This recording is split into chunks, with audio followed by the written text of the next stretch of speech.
Continuing with Charlotte's Web by E.B. White. This is chapter 10, An Explosion. Day after day, the spider waited, head down, for an idea to come to her. Hour by hour, she sat motionless, deep in thought. Having promised Wilbur that she would save his life, she was determined to keep her promise. Charlotte was naturally patient. She knew from experience that if she waited long enough, a fly would come to her web, and she felt sure that if she thought long enough about Wilbur's problem, an idea would come to her mind.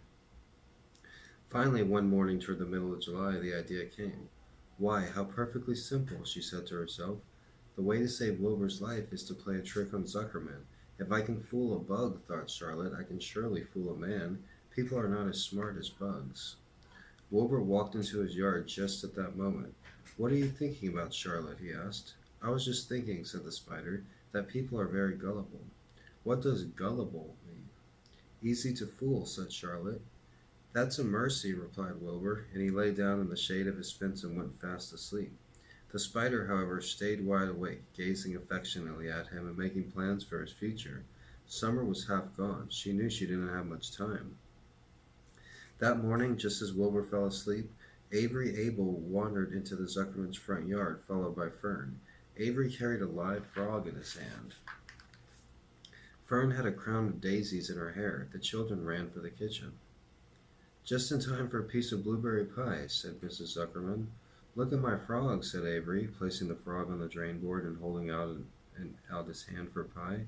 Take that thing out of here, said Mrs. Zuckerman. He's hot, said Fern. He's almost dead, that frog. He is not, said Avery. He lets me scratch him between his eyes. The frog jumped and landed in Mrs. Zuckerman's dishpan full of soapy water. You're getting your pie on you, said Fern. Can I look for eggs in the henhouse? Asked Aunt Edith. Run outdoors, both of you, and don't bother the hens. It's getting all over everything, shouted Fern. His pie is all over his front. Come on, frog, cried Avery. He scooped up his frog. The frog kicked splashy soapy water onto their blueberry pie. Another crisis, groaned Fern. Let's swing in the swing, said Avery. The children ran to the barn. Mr. Zuckerman had the best swing in the country. It was a single long piece of heavy rope tied to the beam over the north doorway. At the bottom end of the rope there was a fat knot to sit on.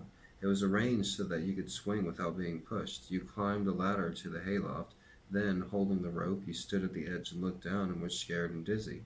Then you straddled the knot so that it acted as a seat. Then you got up all your nerve, took a deep breath, and jumped. For a second you seemed to be falling to the barn floor below, but then suddenly the rope would begin to catch you, and you would sail through the barn door, going a mile a minute with the wind whistling in your eyes, ears, and hair. Then you would zoom upward into the sky and look up at the clouds, and the rope would twist and you would turn with the rope. Then you would drop down, down, down out of the sky and come sailing back into the barn, almost into the hayloft, then sail out again, not quite so far this time, then in again, not quite so high, then out again, then in again, then out, then in, and then you jump off and fall down and let somebody else try it. Mothers for miles around worried about Zuckerman's swing. They feared some child would fall off, but no child ever did. Children almost always hang on to things tighter than their parents think they will. Avery put the frog in his pocket and climbed to the hayloft. The last time I swung in the swing, I almost crashed into a barn swallow, he yelled. Take that frog out, ordered Fern. Avery straddled the rope and jumped. He sailed out through the door, frog and all, and into the sky. Frog and all. Then he sailed back into the barn. Your tongue is purple, screamed Fern. So is yours, cried Avery, sailing out again with the frog. I have hay inside my dress. It itches, called Fern. Scratch it, yelled Avery as he sailed back. It's my turn, said Fern. Jump off. Fern's got the itch, sang Avery. When he jumped off, he threw the swing up to his sister. She shut her eyes tight and jumped. She fell to the dizzy drop and then the supporting lift of the swing. When she opened her eyes, she was looking up into the blue sky and was about to fly back through the door. They took turns for an hour. When the children grew tired of swinging, they went down toward the pasture and picked wild raspberries and ate them. Their tongues turned from purple to red. Fern bit into a raspberry that had a bad-tasting bug inside it and got discouraged. Avery found an empty candy box and put his frog in it. The frog seemed tired after his morning in the swing. The children walked slowly up toward the barn. They, too, were tired and hardly had any energy to walk. Let's build a tree house, suggested Avery. I want to live in a tree with my frog. I'm going to visit Wilbur, Fern announced. They climbed the fence into the lane and walked lazily toward the pig pen. Wilbur heard them coming and got up. Avery noticed the spider web and, coming closer, he saw Charlotte. Hey, look at that big spider, he said. It's tremendous. Leave it alone, commanded Fern. You've got a frog. Isn't that enough? That's a fine spider, and I'm going to capture it, said Avery. He took the cover off the candy box, then he picked up a stick. I'm going to knock that old spider into the box, he said. Wilbur's heart almost stopped when he saw what was going on. This might be the end of Charlotte if the boy succeeded in catching her. You stop it, Avery, cried Fern. Avery put one leg over the fence of the pig pen. He was just about to raise his stick to hit Charlotte when he lost his balance. He swayed and toppled and landed on the edge of Wilbur's trough. The trout tipped up and then came down with a slap. The goose egg was right underneath. There was a dull explosion as the egg broke and then a horrible smell. Fern screamed. Avery jumped to his feet. The air was filled with a terrible gas and smells from the rotten egg. Templeton, who had been resting in the home, scurried away into the barn. Good night, screamed Avery. Good night. What a stink. Let's get out of here. Fern was crying. She held her nose and ran toward the house. Avery ran after her, holding his nose. Charlotte felt greatly relieved to see him go. It had been a narrow escape. Later on that morning, the animals came up from the pasture, the sheep, the lambs, the gander, the goose, and 7 goslings. There were many complaints about the awful smell, and Wilbur had to tell the story over and over again of how the arable boy had tried to capture Charlotte, and how the smell of the broken egg drove him away just in time. It was that rotten goose egg that saved Charlotte's life, said Wilbur. The goose was proud of her share in the adventure. I'm delighted that egg never hatched, she gabbled. Templeton, of course, was miserable of the loss of his beloved egg, but he couldn't resist boasting. It pays to save things, he said in a surly voice. A rat never knows when something is going to come in handy. I never throw anything away. Well, that said one of the lambs. The whole business is all well and good for Charlotte. But what about the rest of us? The smell is unbearable. Who wants to live in a barn that is perfumed with rotten egg? Don't worry, you'll get used to it, said Templeton. He sat up and pulled wisely at his long whiskers, then crept away to pay a visit to the dump. When Lurvy showed up at lunchtime carrying a pail of food for Wilbur, he stopped short a few paces from the pig pen. He sniffed the air and made a face.